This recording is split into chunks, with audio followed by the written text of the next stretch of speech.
Dnes je krásný den a dneska tady točíme reklamu na slavnou českou firmu barev značky Het.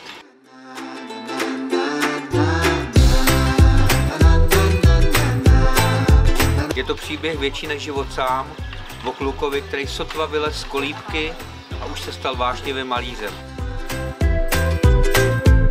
Čau mami, Het číne.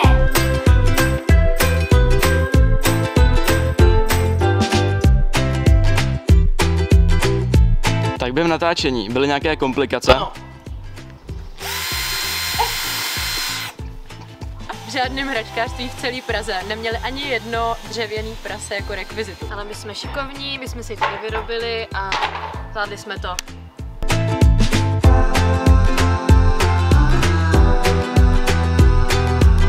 Ale zatím tečem jenom hodinku, tak snad to dotáhneme.